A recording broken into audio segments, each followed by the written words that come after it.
Awas praktek riba menjelang Lebaran. Kalian, teman-teman, pasti sering banget ngelihat orang-orang pada sibuk banget kalau menjelang Lebaran itu sibuk nyari tukeran uang dengan nominal yang lebih kecil. Tapi di situ ada biaya tambahannya.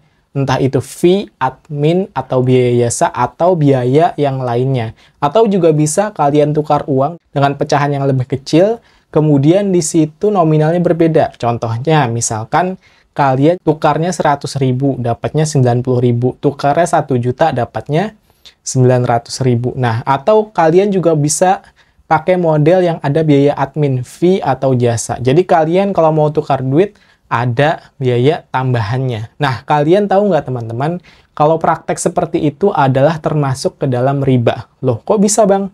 Nah, ini dia penjelasannya, simak videonya sampai selesai.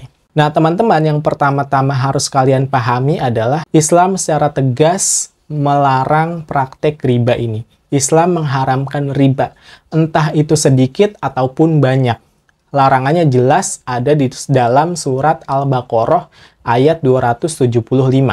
Yang kedua, apa sih itu riba? Riba ini teman-teman berarti aziyadah. Aziyadah itu bahasa Indonesia adalah tambahan. Nah, secara sederhana teman-teman, riba ini bisa kita pahami mengambil harta dengan menukar harta yang sejenis secara berlebih. Contohnya, kalian minjam uang 100 juta dibalikinnya 110 juta. Atau kalian tukar 1 dinar baru dengan uang 2 dinar lama. Nah, itu termasuk riba.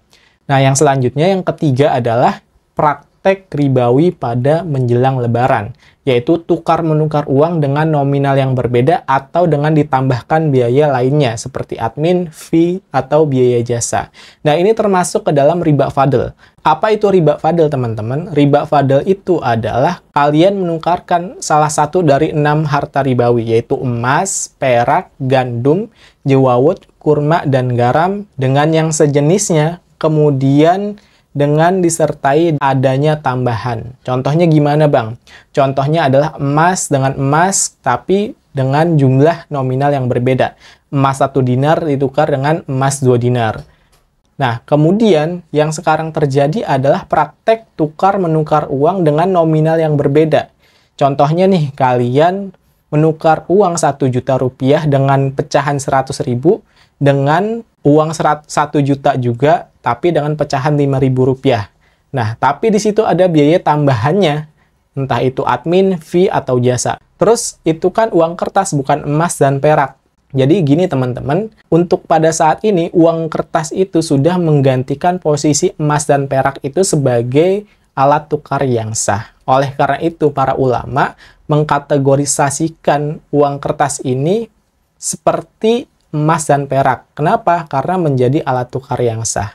Kemudian kalau ada yang nanya, kan saya nggak ingin transaksi ribawi, saya ingin bayar jasa, saya ingin bayar admin, kok termasuk riba juga? Nah, teman-teman, kalau kalian ingin berakad, dalam akad itu bisa rusak, teman-teman. Jika di dalam suatu transaksi tersebut masih mengandung riba, atau seenggaknya minimal masih mengandung pengertian yang masuk ke dalam riba.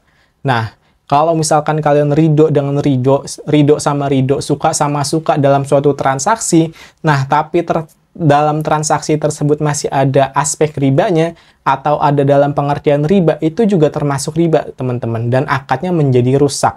Nah, jadi seperti itu ya, teman-teman. Makanya, transaksi yang sekarang ini harus banget kita hindari. Kenapa? Karena ini mengandung riba, yaitu transaksi tukar-menukar uang dengan nominal yang berbeda, atau dengan ditambahkan biaya lain-lainnya. Entah apapun namanya, entah itu admin, fee, atau biaya jasa.